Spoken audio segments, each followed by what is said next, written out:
Engagement, présentement, c'est le mot-clé de toutes les directions des ressources humaines. Ils cherchent le médicament, la pilule qui va faire en sorte qu'ils auront des travailleurs engagés. Mais je dis souvent, l'engagement, ça se prescrit pas, ça se mérite.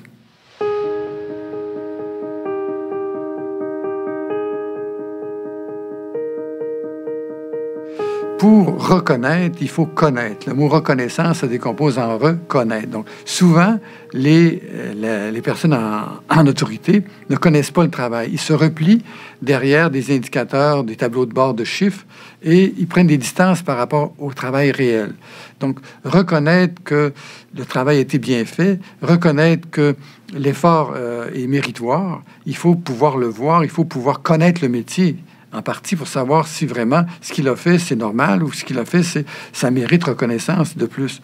Donc, quand vous êtes toujours absent parce que vous devez assister à de multiples réunions, de multiples comités, si vous êtes dans votre bureau, la porte fermée, en tout cas, toutes sortes de gestes qui peuvent vous faire prendre des distances par rapport au travail, c'est très difficile pour vous de faire une reconnaissance qui soit sincère et qui soit crédible. Souvent, les employés, en effet, vont se plaindre qu'il y a un manque de reconnaissance de la part soit de leur gestionnaire immédiat ou bien de la part de l'organisation. Étant donné que les gens ont peu de retours, justement, sur l'utilité et le sens de ce qu'ils font, bien, d'abord, ils pensent que ça n'a pas de sens, puis que c'est pas utile, puis en effet, ça altère petit à petit leur santé, leur bien-être.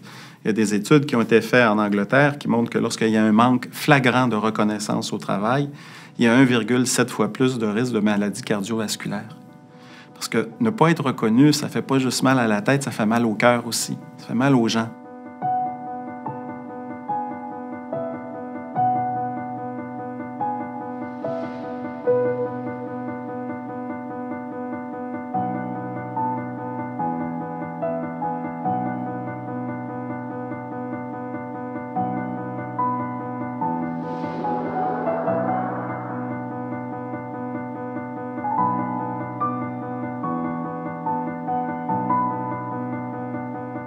Si on reconnaît que la reconnaissance, c'est un facteur de risque majeur d'altération de la santé psychologique, voyons voir qu'est-ce qu'on peut faire pour ça. Améliorer la reconnaissance, ça peut passer par la reconnaissance sociale, notamment l'estime et le respect, se sentir estimé et respecté par ses collègues, donner de l'estime et du respect aux autres pour pouvoir en recevoir. Du côté de la direction également. Dans une réunion d'équipe, vous pouvez faire de la reconnaissance à l'individu face aux autres.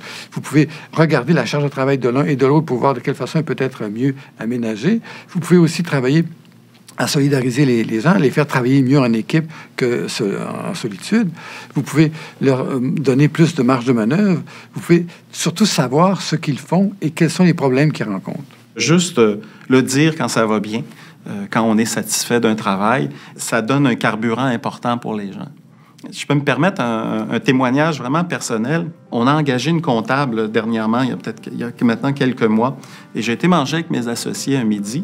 Puis quand on est revenu au bureau, je l'ai croisée dans l'ascenseur, à l'escalier, avant de monter au bureau. Elle s'appelle Sarah. J'ai dit, Sarah, veux-tu rester ici? Je voudrais te parler. Puis je lui ai parlé. J'ai dit, Sarah, on a parlé de toi ce midi. Puis bravo, parce que je sens que l'équipe est contente de ton travail, puis tout ça. Puis moi aussi, je suis très content, puis tout ça. Ça fait 3 mois de ça. Elle m'en parle encore, puis mes associés m'en parlent encore. Puis moi, ça m'a pris 1 minute 15 secondes de faire ça, là. 1 minute 15 secondes pour avoir un investissement de 3 mois, là, c'est rentable pas mal, je pense. Et en plus, c'est bon pour sa santé.